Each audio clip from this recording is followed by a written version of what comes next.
ಈಗ 2026ನೇ ಇಸ್ವಿಯಲ್ಲಿ ಈ ಅಖಿಲ ಕರ್ನಾಟಕ ಆದಿಜಾಂಬವ ಸಂಘಕ್ಕೆ ಒಂದು ಹೊಸ ತಿರುವು ಬಂದಿದೆ. ಈ ಒಂದು ಹೊಸ ವರ್ಷದಲ್ಲಿ ಒಂದು ಹೊಸ ರೂಪವನ್ನು ಕೊಡಲಿಕ್ಕೆ ಇವತ್ತು ನಮ್ಮ ಪದಾಧಿಕಾರಿಗಳು ಆಯ್ಕೆ ಆಗಿದ್ದಾರೆ. ಚುನಾವಣೆ ಪ್ರಕ್ರಿಯೆ ಭಾಳ ಸುಸೂತ್ರವಾಗಿ ನಡೆದಿದೆ.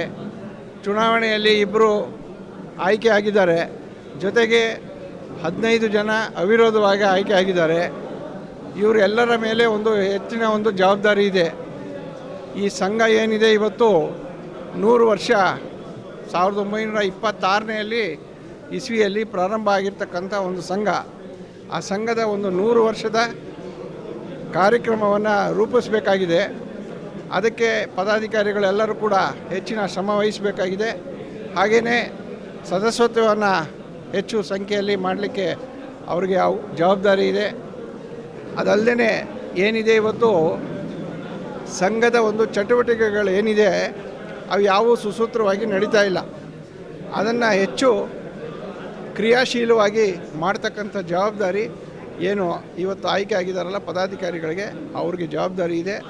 ಹಾಗೆ ಏನು ಇವತ್ತು ಸಂಘದ ಹೆಸರಿನಲ್ಲಿ ಬೇರೆ ಬೇರೆ ಜಾಗಗಳಲ್ಲಿರ್ತಕ್ಕಂಥ ಆಸ್ತಿ ಏನಿದೆ ಆ ಆಸ್ತಿಗಳನ್ನು ಉಳಿಸ್ಕೊಳ್ತಕ್ಕಂಥ ಜವಾಬ್ದಾರಿ ಕೂಡ ಗುರುತರವಾದಂಥ ಜವಾಬ್ದಾರಿ ಇದೆ.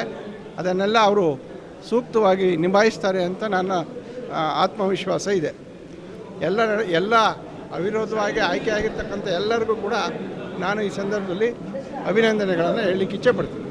ಕೋಲಾರ ಚಿಕ್ಕಬಳ್ಳಾಪುರ ವಿಧಾನಸಭಾ ಕ್ಷೇತ್ರದಿಂದ ಇವತ್ತು ನಮ್ಮ ಕರ್ನಾಟಕ ಆದಿಜಾಂಬವ ಅಭಿವೃದ್ಧಿ ಸಂಘದ ವತಿಯಿಂದ ನಡೆದಂಥ ಚುನಾವಣೆಯಲ್ಲಿ ನನಗೆ ಈ ದಿನ ಎಲ್ಲ ನನ್ನ ಬಂಧು ಮಿತ್ರರು ಸಹಾಯ ಮಾಡಿ ನನ್ನನ್ನು ಚುನಾಯಿತರನ್ನಾಗಿ ಮಾಡಿದ್ದಾರೆ. ಅವರಿಗೆಲ್ಲರೂ ನಾನು ಆಭಾರಿಯಾಗಿದ್ದೇನೆ. ಅವರೆಲ್ಲರಿಗೂ ಕೃತಜ್ಞತೆಗಳನ್ನು ಸಲ್ಲಿಸ್ತಾ ಇದ್ದೇನೆ.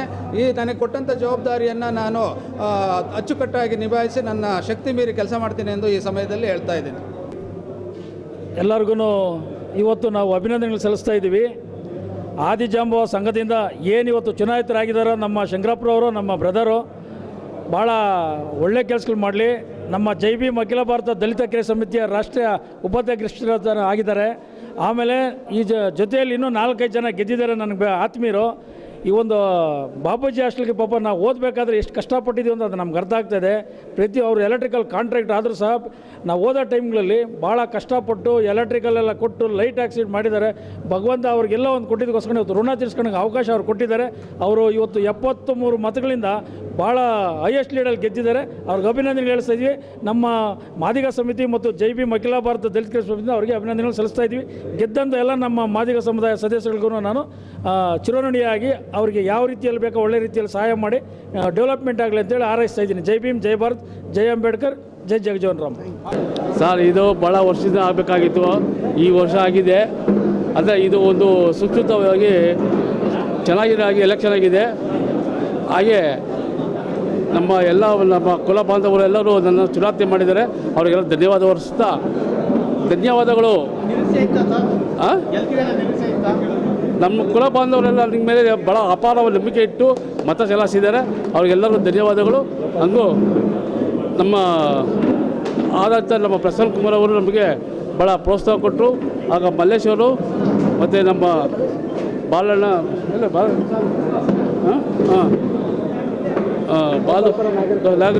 ಗೋಪಾಲ್ ನಾಯಕರು ನನಗೆ ಭಾಳ ಪ್ರೋತ್ಸಾಹ ಕೊಟ್ಟು ಅವರೇ ನಿಂತ್ಕೊಳ್ಬೇಕು ನಮ್ಮ ಪರವಾಗಿ ಅಂತ ನಿಲ್ಲಿಸಿದ್ದಾರೆ. ಅದರ ಜಯಶೀಲನ ಮಾಡಿದ್ದಾರೆ. ಅವರಿಗೆಲ್ಲರೂ ಧನ್ಯವಾದಗಳು ಅರ್ಪಿಸ್ತಾ ಐತಿಹಾಸಿಕವಾದ ಇತಿಹಾಸ ಇದೆ. 100 ವರ್ಷಗಳ ಇತಿಹಾಸವಿದೆ.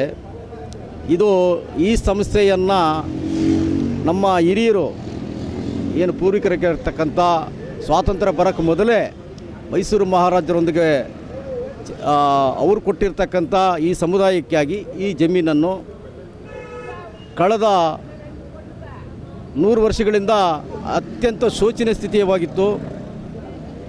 ಅನೇಕ ಸಮುದಾಯಗಳು, ಬೇರೆ ಬೇರೆ ಸಮುದಾಯ, ಒಕ್ಕಲಿಗರ ಸಮುದಾಯ ಆಗಿರ್ಬೋದು, ಲಿಂಗಾಯತ ಸಮುದಾಯ ಆಗಿರ್ಬೋದು, ಕುರುಬರ ಸಮುದಾಯ ಆಗಿರ್ಬೋದು, ಅವ್ರದ್ದೆಲ್ಲ ಸಮುದಾಯದ ಎಲ್ಲ ಸಂಸ್ಥೆಗಳು ಕೂಡ ಕಟ್ಟಡಗಳಾಗಲಿ, ವಿದ್ಯಾಸಂಸ್ಥೆಗಳಾಗಲಿ, ಕಾಲೇಜುಗಳಾಗಲಿ, ಇಂಜಿನಿಯರಿಂಗ್ ಕಾಲೇಜುಗಳು, ಮೆಡಿಕಲ್ ಎಲ್ಲ, ಲಾ ಕಾಲೇಜಿಂದ ಹಿಡಿದು ರಾಜಕೀಯವಾಗಿ ಎಲ್ಲ ಪ್ರತಿಯೊಂದರಲ್ಲೂ ಕೂಡ ಅವರೆಲ್ಲ ಭಾಳಷ್ಟು ಕೂಡ ಮುಂದುವರೆದಿದ್ದಾರೆ. ಆದರೆ ನಮ್ಮದೇನಾಗಿ ಪರಿಸ್ಥಿತಿ ಏನಾಗಿದೆ ಅಂದರೆ, ನಮ್ಮ ಜನಾಂಗ ದುರಂತ ಏನಂದರೆ, ನಾವು ಕೇವಲ ಘೋಷಣೆ ಕೂಗೋದಕ್ಕೆ ಮಾತ್ರ ಸೀಮಿತವಾಗಿದ್ದೀವಿ, ಬೇರೆಯವ್ರು ಓಟ್ ಹಾಕೋಕ್ಕೆ ಮಾತ್ರ ಸೀಮಿತವಾಗಿದ್ದೀವಿ. ಅದೇ ನಮ್ಮ ಸಮಾಜದ ದುರಂತ. ಇಂಥ ಒಂದು ದುರಂತದಲ್ಲಿ ನಾವು ಕಳೆದ ಎಷ್ಟೋ ವರ್ಷಗಳಿಂದ ಹಿಂಗೆ ನಮ್ಮ ಸಮುದಾಯ ಕಳೆದ 35 ವರ್ಷದ ಒಳ ಮೀಸಲಾತಿಗಾಗಿ ಹೋರಾಟ ಮಾಡಿ ಕೊನೆಗೆ ಇತ್ತೀಚೆಗೆ ನಮ್ಗೆ ನ್ಯಾಯ ಸಿಕ್ಕರೆ ನೀವೆಲ್ಲ ಮಾಧ್ಯಮದ ಮೂಲಕ ತಿಳ್ಕೊಬೋದು. ಸುಪ್ರೀಂ ಕೋರ್ಟ್ ಕೂಡ ತೀರ್ಪು ಕೊಟ್ಟಿರೋದು ನೀವೆಲ್ಲ ಗಮನಿಸಿರ್ಬೋದು. ನಾನು ಹೇಳೋದಿಷ್ಟೇ, ಈ ಸಂಸ್ಥೆ ಅತಿ ಹೆಚ್ಚಾಗಿ ಈ ರಾಜ್ಯದಲ್ಲಿ ಅತಿ ಹೆಚ್ಚು ಜನಸಂಖ್ಯೆ ಇರತಕ್ಕಂಥ ಈ ಮಾದಿಗರ ಸಂಖ್ಯೆ ರಾಜ್ಯದಲ್ಲಿ ಅತಿ ಹೆಚ್ಚಾಗಿದೆ. ಈ ಸಂಖ್ಯೆಯನ್ನು, ಈ ಜನಗಳನ್ನು ಏನು ಶೈಕ್ಷಣಿಕವಾಗಿ, ಆರ್ಥಿಕವಾಗಿ ಮತ್ತು ರಾಜಕೀಯವಾಗಿ ಮೇಲೆತ್ತಬೇಕಾದ್ರೆ ಇಲ್ಲಿರ್ತಕ್ಕಂಥ ಎಲ್ಲ ಗೆದ್ದಿರ್ತಕ್ಕಂಥ ಎಲ್ಲ ಮುಖಂಡರು ಯಾರ್ಯಾರು ಇದ್ದೀರೋ ಅವರು ಈ ಸಂಸ್ಥೆಯನ್ನು ಹೆಚ್ಚಿನ ರೀತಿ ಬೆಳೆಸಬೇಕು. ಮುಂದಿನ ಪೀಳಿಗೆಗೆ ಒಂದು ಅಡಿಪಾಯ ಹಾಕಬೇಕು. ಯಾಕಂದರೆ